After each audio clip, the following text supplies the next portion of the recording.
I'd like to call the meeting to order. Could I have the roll call, This please? conference will now be recorded.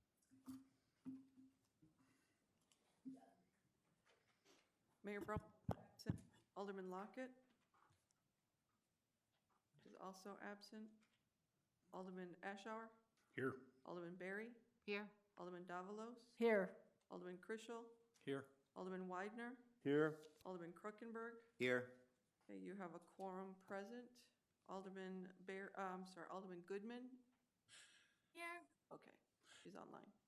We received a notice from Alderman Gooden in accordance with the electronic attendance policy due to illness.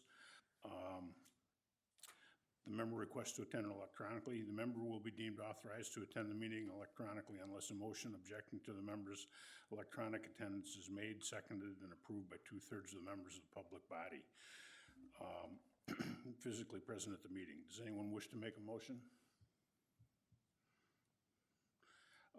No. Hearing no objection, I declare the request member present.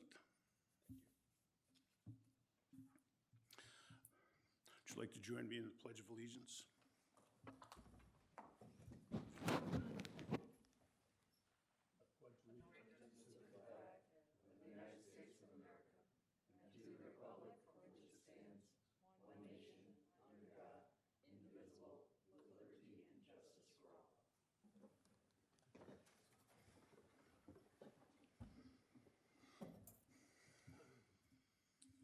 First item is public comments. Is there anybody in the audience that would like to make a comment tonight? Anyone that has called in? I don't hear anything, so I guess public comments over. Official and staff comments. Anybody that has a comment, go ahead and raise your hand.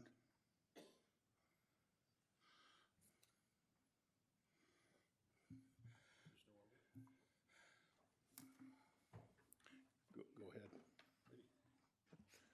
Thank you. I just wanted to remind everyone that the city is looking for seasonal help, or what we used to call summer help, in Public Works. We have 2 positions. They pay $14 an hour. There's full-time hours through this summer. It's a temporary seasonal position, but there's good opportunities for anybody. You have to be at least 18 years old, but otherwise we're looking for applicants, and both positions are currently available. So please contact the city or go to the website and apply, or encourage anybody you know that's looking for some summertime work. It's great for students. We've had some amazing summer help in the past, but right now we don't have anyone, so we certainly need them. Thank you. Any other comments? Okay, we'll move ahead with the business of the meeting. Item number 1, the city attorney has recommended the city council vote on an annual basis to approve the closure of local streets for the 4th of July events, including the parade on July 3rd. Included in the agenda backup material is a copy of Warrenville Friends of the 4th Committee Chairman Colin Wilkie's letter dated May 10th, 2022, requesting the street closures and including a map of the staging area and parade route. It says that Chairman Wilkie would be present, but I don't see him. I don't think it. Alderman Widener? Yeah, this is something that the city has had a long history of doing, closing these streets and taking these actions to make for our annual Independence Day celebration in Warrenville. So with that, I'd like to move to recommend the city council authorize the closure of certain local streets for the annual Independence Day parade, parade staging, and Cerny Park Festival as stated in Warrenville Friends of the 4th Committee Chairman Colin Wilkie's letter dated May 10th, 2022. Second. Okay, we have a motion and a second. All in favor? Aye. Aye. I'm sorry. All opposed? Motion carries.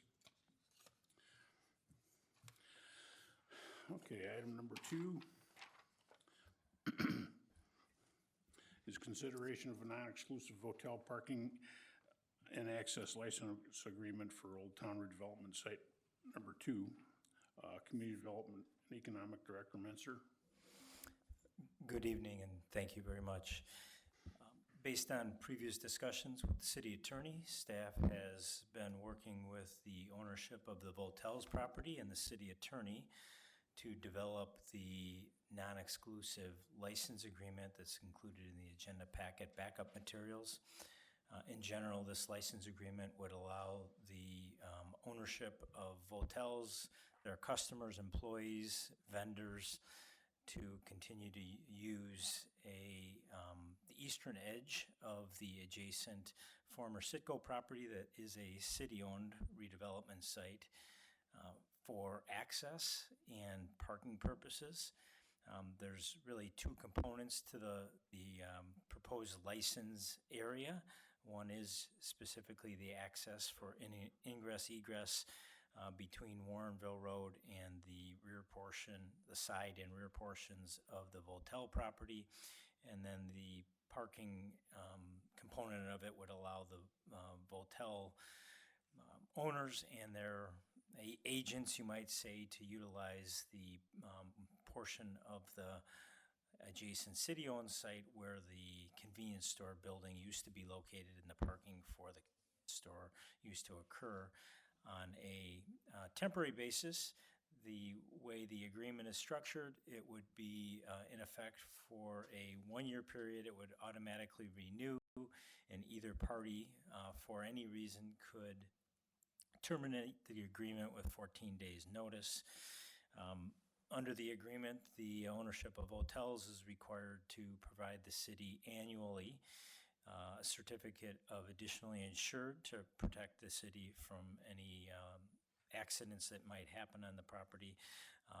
The agreement also calls for the Votel ownership to hold the city harmless, indemnify the city from any claims that might occur as a result of the license agreement and their use of the city's property.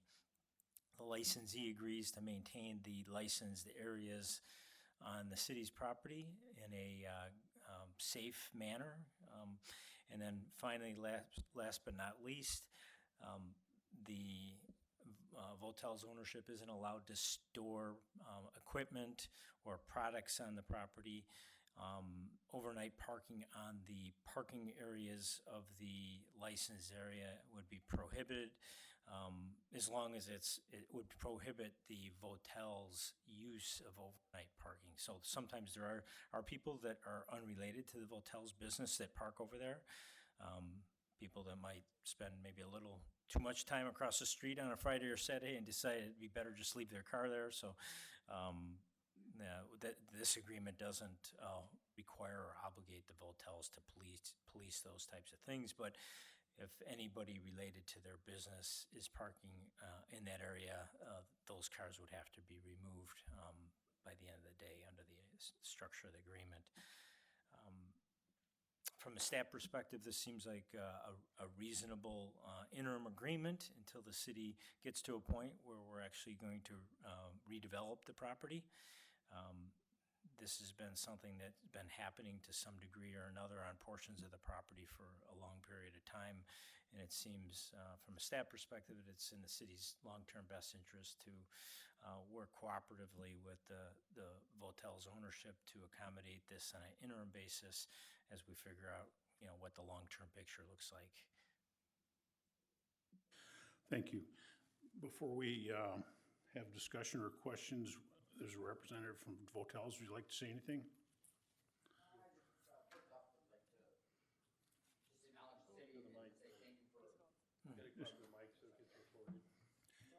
We have to be official.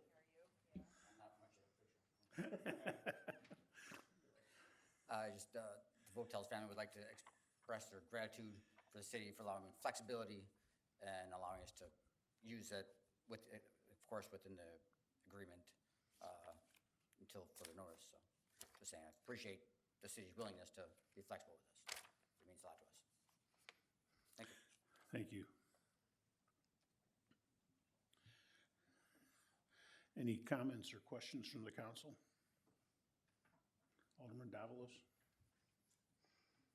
Thank you. Just quickly, I'd also like to thank the Votels for cooperating with us in partnership. I think it's gone well. It's a tough situation, but I think everybody's trying to make it work, so I do want to extend thanks for that. Yeah, my question has to do, so in the summary, it's talked about non-exclusive parking and access license agreement. So going to the map, with the colored map, there are two things marked, really. There's the driveway license area and the parking license area. So those are the two areas we're talking about in this agreement that we're voting on tonight, right? Yes, that's correct. Okay. And how, will there be stickers, or how will whoever's going to enforce this know if these cars belong to the hotels or vendors or customers or whatever? Or how's that going to work? Well, to be honest with you, unless it becomes a problem, it's not going to be something that we're going to be out Okay. there looking at on a regular basis. And Okay. it seems from a staff perspective to try to implement some type of a sticker or registration Yeah, okay. program that we would have to track on a daily or weekly basis would be a lot of work. If, however, there becomes situations where there's regular ongoing cars that are parked or left on the property for some extended period of time in the area designated for parking, that would be, the first call would be from the city staff to the hotels to try to understand whose cars they are and if they are related to anybody affiliated with the hotel's property, and then try to correct that and make sure that they understand whoever's car they are, that they're not supposed to be there overnight. If it's not a vehicle that's related to the hotels and we can't track down any connection to the hotels, then we could have the vehicle ultimately towed from our property. Okay, thanks. Alderman Widener? Yeah, I just wondered if it would be possible to include in the terms, rather than an automatic renewal, since this is a new program, that it would be reasonable to establish an annual review for renewal, just so we get staff's report on, how this new initiative is going. So that would be my only suggestion and preference, would be to renew it at least again this time next year, after a year of, operating the agreement. Thank you.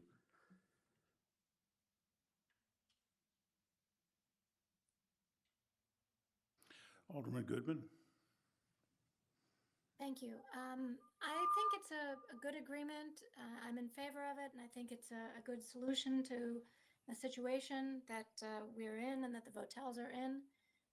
My only minor question, which I think is for the city attorney, who I don't believe is present, just has to do with consideration. Usually in a lease like this, there'd be payment of $1 or some sort of minor consideration, just as the meeting the legal requirement that in exchange for what the city is giving them, they're giving us $1 or some minor thing. And if there isn't actual payment of $1, usually there's recitation of consideration in the agreement. And I just didn't see that here, and I wondered if the city attorney thought that that was necessary. But I'm happy to wait for her answer until next week. Anyone else?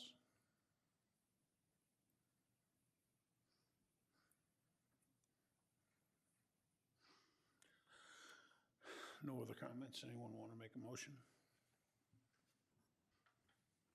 Alderman Berry? I'd like to make a motion to recommend the City Council approve a non-exclusive parking and access license agreement for the city-owned property located at 28W 244 Warrenville Road. Second. We have a motion and a second. All in favor, say aye. Aye. Aye. Those who oppose? Motion carries. We'll move on to item number 3. Consideration of the IDEC recommendations to acknowledge certain awareness dates and months for June, July, and August 2022. Assistant Administrator Christina White. Thank you. The Inclusion, Diversity, Equity, and Awareness Commission continues their work at looking at awareness and holiday dates throughout the year and making a recommendation to the committee for consideration. For June, July, and August of 2022, those dates are included in the agenda backup. Because of the timing of the newsletter, the June newsletter has already gone to the printer with those dates identified and included as part of the website update, but the rest of the dates are for consideration. Some of the description items may change as the commission continues to review the summary, but this provides a brief explanation of what each of those dates symbolizes and the importance of them. Thank you. Any questions or comments? Alderman Goodman? Just one quick comment to thank IDEC for their research. I thought in particular that celebrating National Disability Independence Day is a great thing to commemorate and that I hadn't heard of before, so I appreciated being educated about that. They're doing a great job, and thanks to them. Any other comments? Alderman Widener? Yeah, with due appreciation to the IDEC volunteer members, I'd like to recommend the City Council approve the IDEC recommendation to acknowledge certain holidays and observances in June, July, and August 2022. Second. We have a motion and a second. All in favor, say aye. Aye. Aye. Aye. Those opposed? Motion carries. On to item number 4, consideration of a purchase of one replacement police vehicle through state contract, squad number 205. Chief Ray Toronto. Thank you, Chairman. Good evening, everybody. This has to do with replacing one vehicle that was considered to be a total loss due to a traffic accident, which occurred on December 1st of 2021. Our squad number 205 was deemed to be a total loss from our insurance company. A total of $14,525 was paid out for the vehicle by insurance. Another $14,113.67 was for replacement of the equipment contained within the vehicle, which included the mobile data terminal, the citation ticket printer, emergency lights, and the associated wiring harnesses with that, and $350 for removal of the damaged equipment. What we are requesting is through a state purchase contract to purchase a new 2022 Ford Police Interceptor all-wheel drive, which has a base price of $32,349. And again, that's through a state purchase agreement. And it has $734 in factory options, which brings the total to $33,083. In addition, the equipment and costs, installation amounts come to $14,000, bringing the grand total to $47,196.67. This vehicle is rated as a city highway gas mileage of 19 miles per gallon with its factory options, and they are listed for you there in a table. So in short, to summarize, the total cost of the vehicle is $47,196.67 with the reimbursements from insurance claim of $28,988.67, and the revised total purchase price is to $18,208. Attached with this is a list and an estimate from Ultrastrobe, which is our contractor that does the emergency light and radio installation and what have you, and also the State of Illinois purchasing agreement. And if I can answer any questions for you, I'll be happy to do so. Thank you. Any questions or comments from the council?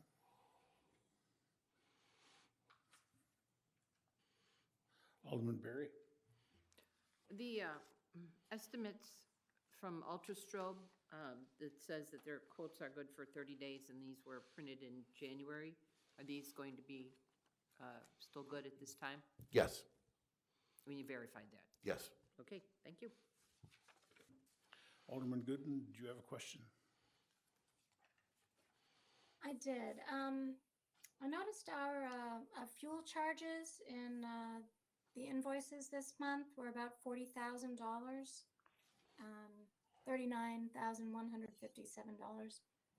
And I know gas prices are going up, but we generally gas up at the Forest Preserve District. About how much would you say we would save going from 19 miles per gallon to 26 if this were a hybrid car instead?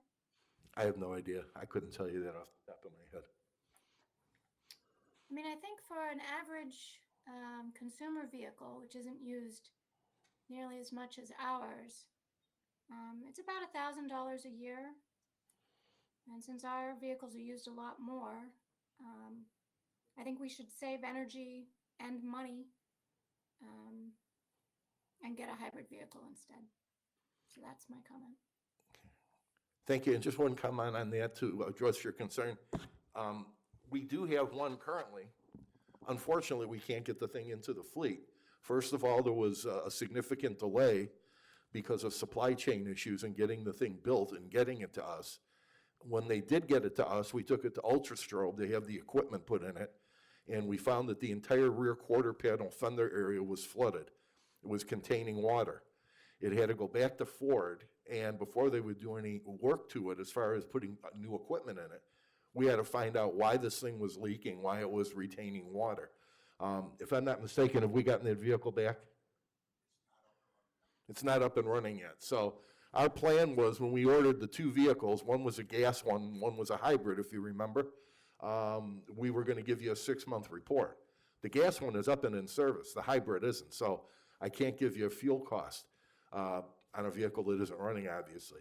The other thing to note is that, unfortunately, with our vehicles, there is so much time that has to do with idle time, that the vehicle runs. It isn't actually moving, but it's running.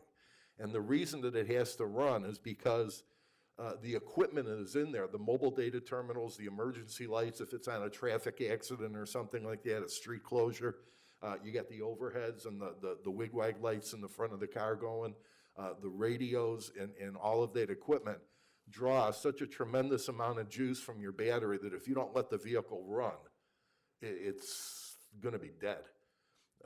So there is this issue of idle time, which burns fuel, but it's not necessarily seen in a miles per gallon and really could skew your MPG. So I'm looking forward to getting that hybrid vehicle as much as anybody and seeing. And in the next item, if you see, we do have another one that we're requesting. Yes, I noticed that. You have another one that you're requesting, and I know you've had problems because of a weird manufacturer defect in this car. But when you ordered the gas vehicle at the same time as the hybrid, it also had delays due to very strange and delayed product manufacturing schedules that are affecting all sorts of products and especially cars right now. I don't think that that is a strike against hybrid vehicles in general, and I think that we should continue to realize that this is not new technology. These cars have been in common usage for 20 years. Plenty of other government vehicles get better fuel economy and are perfectly capable of having a large enough battery to run strobe lights. And in fact, in a hybrid vehicle, the battery is much larger than in a regular car and is more capable of powering all of the additional accessories that you're talking about in the police vehicle. I just think we should be more forward thinking. Climate change is an existential problem, and this is one thing where we're talking about the difference between purchasing two almost identical items, one of which is greener and better for the planet, and I think just the same for us, and we should take that into consideration when we make these decisions. Thank you. Any other questions or comments? Seeing none, I'll entertain a motion.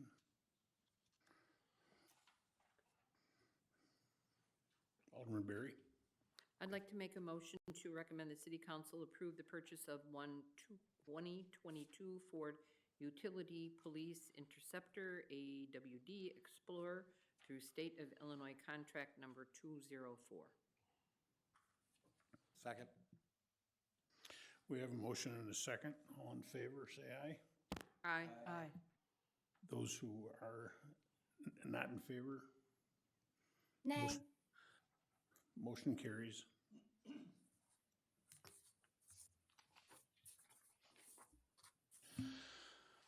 Okay, item number 5.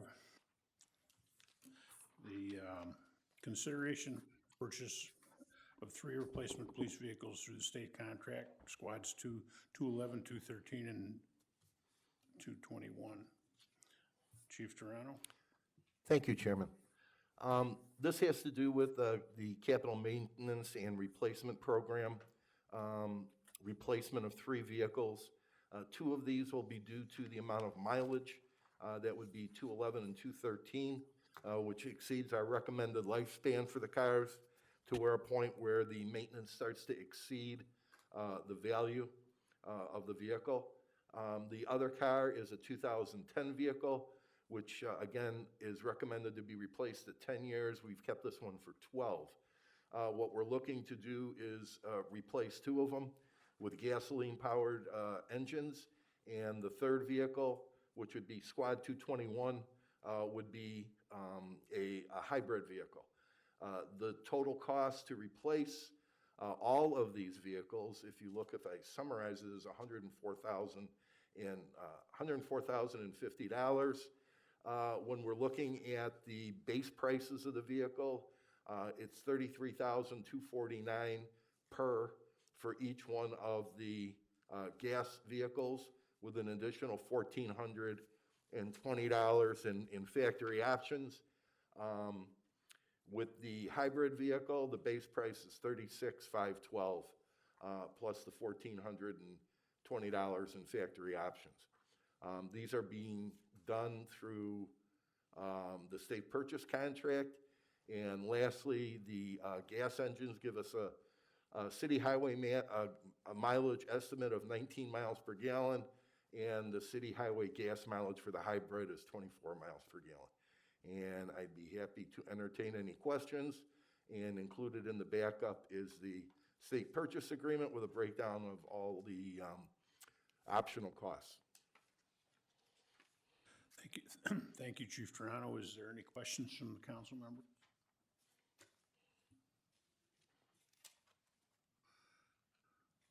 Alderman Gooden, do you have any questions? Just to say that I'm glad you're agreeing to buy another hybrid car. I think that the one that we've already bought has had problems getting into service, but it did arrive before the gas-powered vehicle that we bought at the same time was able to get into service. And I hope that some of the supply chain issues won't affect the gas-powered vehicles that you're suggesting we buy either. I think that's just as likely. The situation may be improving soon, but who knows? And it's not affecting hybrid cars any more than regular gas-powered cars, to my knowledge. The issue is computer chips, which are in both vehicles. I would prefer it if more of these cars were hybrid vehicles, but I will support this request because I can see you're at least trying to take into consideration our stated policy preference as a council to try and move towards greener purchasing, and I appreciate that. Thank you. Is there any other, Alderman Davalos? Thank you. Yeah, this is a tough one. I resonate with Alderman Goodman's comments. But here is the real problem. I was looking forward to this one hybrid, one gasoline. And we would get all the data of our officers using these vehicles and the things that they do, and this would sort of be the tiebreaker or way we would lean more into the hybrid vehicle, perhaps. That didn't happen. And so I am in favor of this motion, mostly because we don't have our data yet. And so say we should get all hybrids right now, or maybe more. I'm not comfortable with that either, because so far, it hasn't worked out well. Maybe it's just an odd thing that happened, but I think we still need to go back. For me, I know what I need.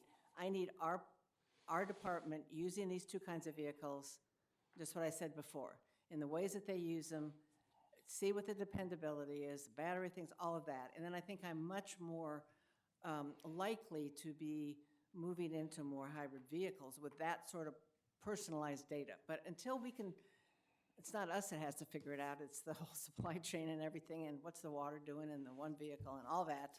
We need to just, I think this is a good proposal. I think we have to do it. I don't think we have enough data. Thanks. Anyone else? Chief Serrano? Thank you, Chairman. Yeah, I would buy all hybrid vehicles if I could right now. My major concern that I have is right now I have a vehicle that we ordered, was delivered, and it's over 6 months, and I can't put it in the service. I don't know when these other ones will get there. So now if I order 3 vehicles and I can't get them, plus the other one, I've got 4 squad cars that I cannot put on the street. So now I'm in a situation where what do? I'm going to short the street coverage and not have enough officers out there because I don't have enough cars that are operational. At least I know the gas cars, it appears everybody's getting them more expeditiously than they are the hybrids, and at least I can put an officer in a car and on the street. These aren't going to last forever. The gas-powered cars, we're replacing them every 3 years, so I think at some point you'll see an all-hybrid fleet. Thank you. Thank you. Any more questions from the council? Alderman Widener? I see the detail of all the costs, but does this include the sticker or the wrap that goes on the police vehicles? And is there an additional charge for that? No, that includes the wrap that goes on there. That's done by Ultrastrobe too. Yeah. Okay, I didn't see where that was listed.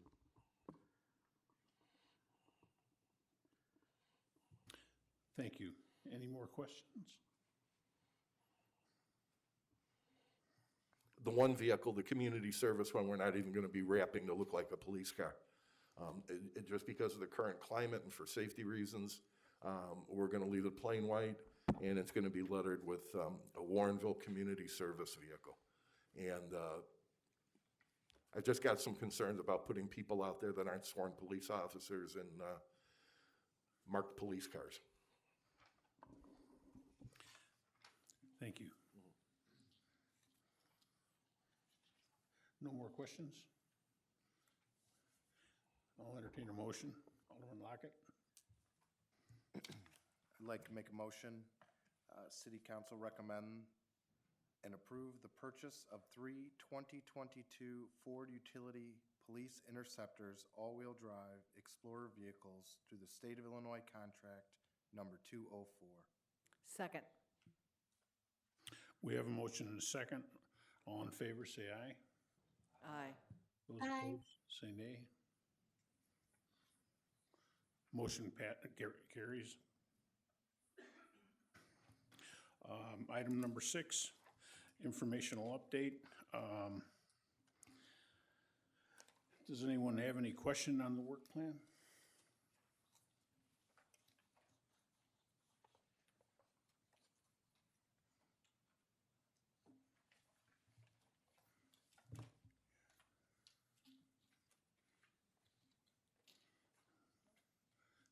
Alderman Davalos? Yes.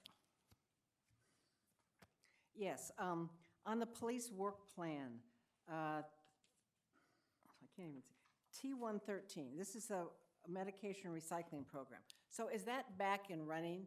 Because I know we had we were notified that there was a problem.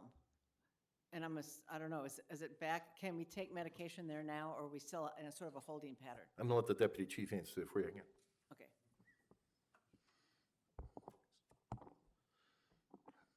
Just like many other functions or vendors that we've dealt with, there's been a lot of different delays.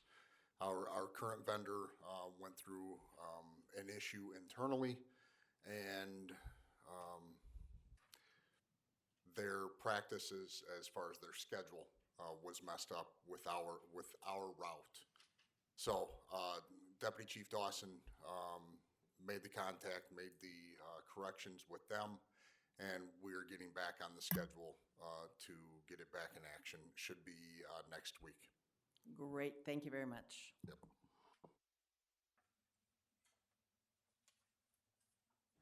Any other questions? Alderman Goodman, any questions? Going once, going twice? That takes care of item number 6. We have one more piece of business to take care of. One motion. I make a motion to adjourn. Second? Second? All in favor, say aye. Aye. Aye. Opposed? Motion carries. Thank you, everyone.